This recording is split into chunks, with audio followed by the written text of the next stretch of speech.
Let's go back to that story about the resignation of the Necsa board. I'm joined on the line by Ted Blom, an energy analyst. Thanks so much for your time on the bottom line this evening. So let's talk about nuclear in terms of South Africa's energy mix and how important those resignations were in terms of what's taking place with our power. Okay, good evening. So there's been a shuffle in the ongoings of the Necsa board over the last 2 years. The previous board was accused of being corrupted or captured, and the board was then unilaterally replaced by the new government. About a year or so ago, there were court cases which proved that the previous board was not as corrupted as was alleged at the time. And I think it was the advent of that court case's results in the last month or so. There's been increasing pressure on the Necsa board to take cognizance of that judgment and do something. Now, together with that, as with most of the captured organizations, part and parcel of the capture was depletion of their cash resources, one way or the other. And it seems to me that it's no different at Necsa. There was also a lot of political interference and pressure being brought on the board. And hence, I'm not entirely surprised by the mass resignation. So very briefly, Ted, Professor Malekapuru Makgoba has been appointed as interim chair of Eskom. What's your reaction to that? I'm surprised. I would have thought that they were going to appoint somebody and strengthen the Eskom board with people who have Eskom experience and energy experience. And to the best of my knowledge, I don't think this professor, as good as he might be, has that experience. Eskom experience, I think he's been at Eskom since 2018, and he is in the sciences as well. No, absolutely. But the Eskom board that was appointed in 2018 were a novice board. They didn't have a clue what's going on. And the fact that they gave the president the categorical undertaking that there wouldn't be any further load shedding in December just shows how far out of touch they are with the actual levers that are within the jurisdiction of management at Eskom. Nobody who knows energy and load shedding and the role of load shedding would have even thought of doing such a categorical undertaking. So, and that came from the board and the senior management of Eskom to the president. And I think as a consequence of that, I think the board has failed Eskom. Eskom is also now more than 80 billion rand deeper in the debt than when that board took over. There's been no turnaround at Eskom. In fact, I would argue that Eskom now is in far deeper operational and technical problem than it was when that board took seat. So I'm not entirely fascinated by the continuance of members of that board. Let's talk about Eskom looking back around 2 decades.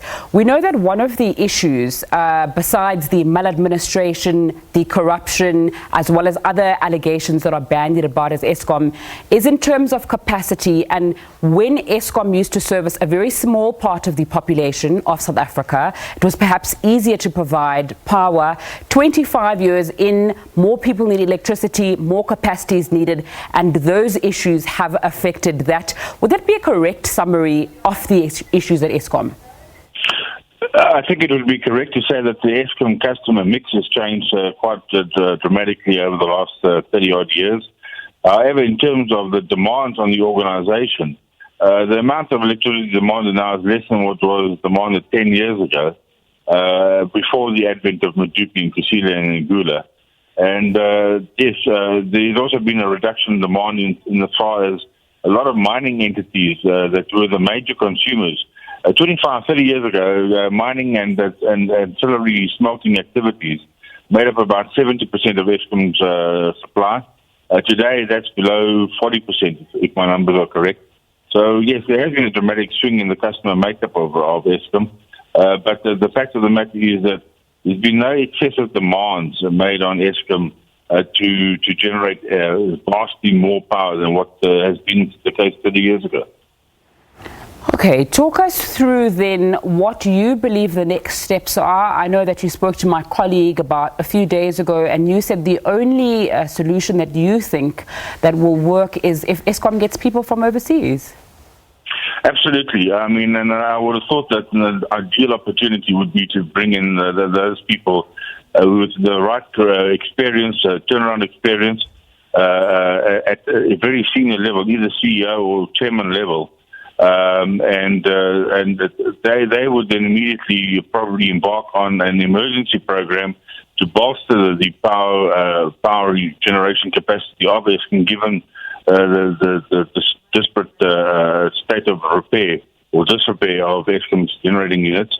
And I would have thought that those people would bring with them the credibility that would allow us to refinance some of the Eskom activities and actually clear the action up and clean it up and get it back onto a healthy footing, something the board of 2 years has actually managed not to do. There have been calls in the wake of Jabu Mabuza's resignation, and perhaps even before that, for Public Enterprises Minister Pravin Gordhan to step down, as he is the principal, essentially, at Eskom. Talk to us about your reaction to that. Okay, so my rule of thumb is I don't get involved in political arguments. I'm not qualified to do that, and in fact, I'm far too stupid to do that. But the fact of the matter is that the minister has had a chance, as with the board, for 2 years, and I don't think it's for lack of trying. You will report that the minister actually rolled up his sleeves, and de facto was actually running Eskom on a day-to-day basis, and was their foremost spokesperson when crisis after crisis evolved. But the fact that he has not been successful, I think, is indicative of the fact that he hasn't had a board that has allowed him to be successful. But further than that, I don't want to get involved in the political arena, if I may ask. Ted Blom, energy analyst, joining us over the line there to discuss Eskom and the appointment of Professor Makgoba as part of that interim board, as the interim chair. My apologies. Also, of course, those resignations at Necsa. Let's